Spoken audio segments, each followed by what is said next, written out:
My name is Herb Behrens, and I'm a volunteer at the National Steinbeck Center. And Ed Ricketts, for me, is a very interesting man. He is more than Doc, although the word Doc has been attributed to him as Doc Ricketts. As far as I know, the only people who ever called him Doc were the children who used to come to him sometimes for medical aid.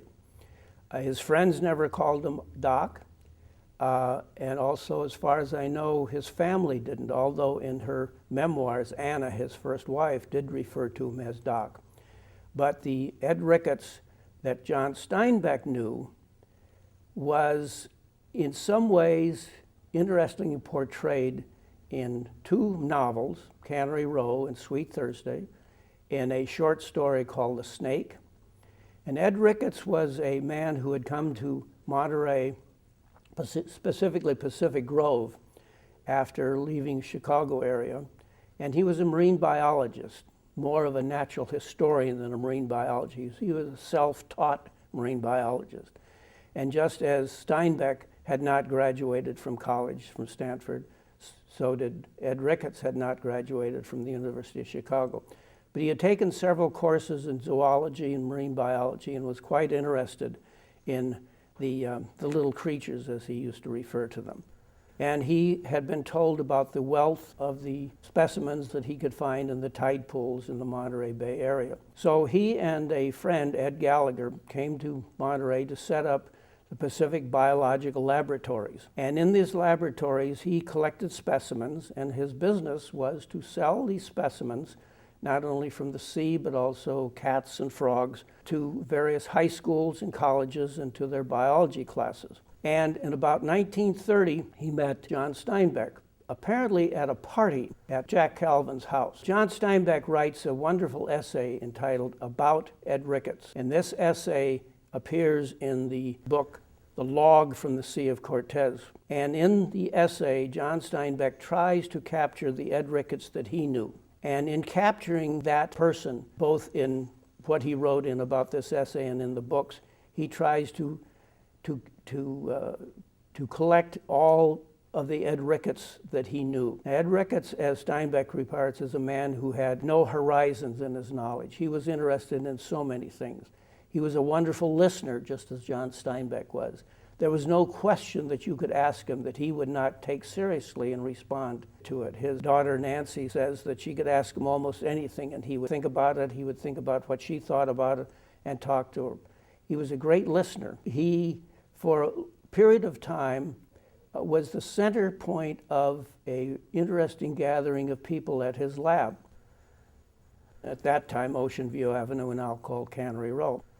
And Ed's lab was a place in which you could go and talk. This was during the Depression.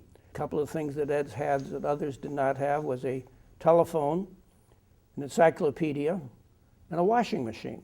So he was a popular place. But he gathered around him, or rather people gathered there. I don't think he made a definite determination to get them, but anyway, people would come there to talk. They would talk about all sorts of things. He had a time chart, for example, that would list all the various events in the history in literature and in science, and was there an important event in science that also corresponded to an important event in literature. And people would talk, they would talk about music.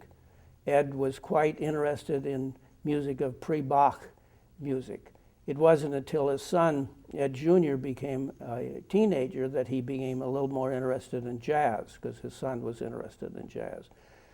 He lived at the lab from 1930 until about 1936, when it burned. He left the lab very hurriedly at about 5:30 in the morning and grabbed his typewriter, a pair of trousers, and a painting that had been done of him by a man named Fitzgerald, got in his car and went off to his sister's house, who was living at his Harold's sister's house at 222 Central Avenue. The lab was then rebuilt, and he moved in January 1937 and lived there and worked there until he died in May of 1948.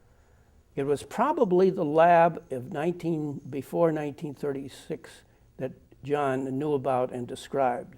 Because John Steinbeck lived in the family house on 11th Street in Pacific Grove till about 1936, when he and his first wife, Carol, then moved to Los Gatos. And he would visit Ed. He would come down from Los Gatos to visit Ed, and Ed would visit him in Los Gatos. And so during the time that John Steinbeck was divorced from Gwen, his second wife, he spent some time with Ed. And it was quite a solace for him to have a good friend like Ed was. The people that were there at the lab, what they referred to as the lab group, were people from all over the Monterey Bay area. Writers, authors, Lovejoys, Webster Street, a lawyer was a member as well. So there was a lot of gatherings of people.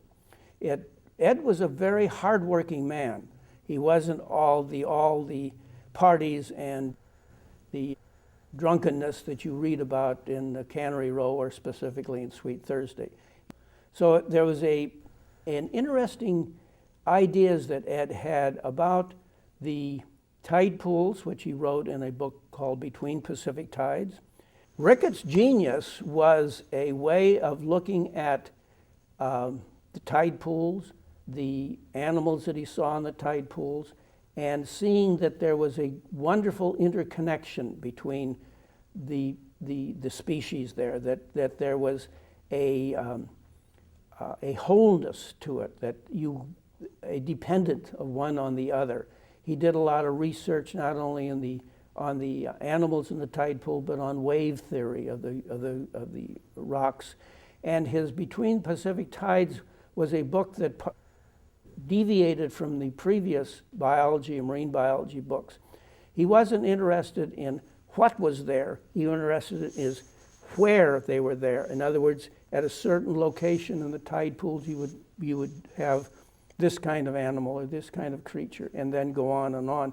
So his book Between Pacific Tides is one that which an amateur can take down to the tide pools and look and say, oh yes, these are the kind of animals we'll see there. Rather than going to the animal itself and describing it, they would go to the location and describe it. So I think that his way in which he wrote about the interrelation between almost an ecological way, although ecology was something that people had been talking about before this, but his writing, his philosophy was one in which there was an interconnection and that there was a wholeness to all of this. And I think a lot of John Steinbeck's writing reflects this as well. So although he was disparaged by some of the professionals at Hopkins because he didn't have any letters after his name, or he hadn't graduated, why I think they began to realize that Ed Ricketts had hit upon a way of describing the marine biology in the tide pools along the Pacific coast and even up as far as Washington State, which he wanted to do. And his book Between Pacific Tides is something that has been used for many classes and is still in print after all these years. He and John finished their book called Sea of Cortez. And it was a collaboration. John would write the book in his Pacific Grove cottage, come down, and he and Ed would look over and read it.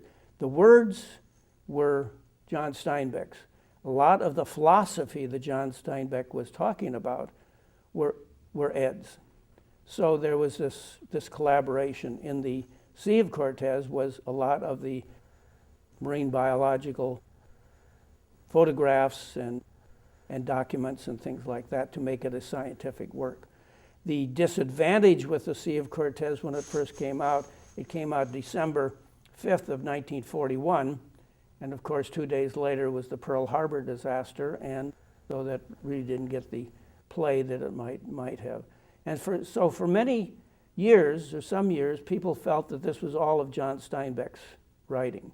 But it became apparent as scholars looked into the type of person that Ed was and the philosophy that Ed had, is that a lot of John Steinbeck's philosophy and what he wrote about was a way in which he was interpreting and taking Ed Ricketts' philosophy and writing about it. Not that John did not have his own philosophy, his own feelings about the worth of men and the worth of people, the goodness of people. And this was brought out particularly in, for example, in The Grapes of Wrath. In 1948, in May 7th, I think it was, he had left his lab. And it's kind of interesting when you read about who was at the lab. There were several people at the lab, and as you read more and more, you begin to feel that there are more and more people at the lab. But anyway, the day that he left the lab, he was going to go grocery shopping. So he comes up Ocean Avenue toward Drake, and he crosses the railroad tracks. Well, at the time he's crossing the railroad tracks, he's in a car, a Packard, that is very noisy, and it stalls on the tracks. Now, at the time, the Southern Pacific had railroad tracks there, but they did not have any signals. They did not have a cross bar that when will alert you to the time a train was coming. The Del Monte Express train was coming through almost a tunnel where the warehouses were coming from San Francisco, and they struck Ed's car, and he was unable to, he tried to get out, and he was unable to, and his car was pushed about 100 feet down the tracks, and two days later, he died from internal hemorrhages. John Steinbeck at the time was in New York, and he heard from Cal Lovejoy that Ed Ricketts had been injured and was in the hospital, and he rushed to Monterey, Pacific Grove, but was not able to get here in time to see Ed when he was alive. And Ed's death really affected a lot of people. He was a very young man, 50 years old, so they were quite shocked at the fact that this man who was in a sense a center of Cannery Row was no longer there, and so suddenly. So people would come to the lab after his death and just take things. They would just walk in and take something that belonged to Ed. They wanted to have it. A lot of his material, a lot of his microscopes and his specimens were eventually given to the Museum, California Academy of Sciences in San Francisco, and to Hopkins Marine Station. But it left a void in Steinbeck's life, not only from a writing and creative point of view, I think, but also from a very personal point of view. Although he would not, as I said, had moved on to New York and was living there, he and Ed corresponded frequently. But the years between 1930 and 36, when he was living in Pacific Grove and knew Ed, I think really was a bonding. And from what John has said in his letters, it was someone that he probably would never stop thinking about. He tried to write Ed Ricketts out of him, lay his ghost of Ed Ricketts in his sequel to Cannery Row called Sweet Thursday. But I think that Ed Ricketts was too much in John Steinbeck's psyche and philosophy to really get rid of him, and I don't think Ed really wanted to.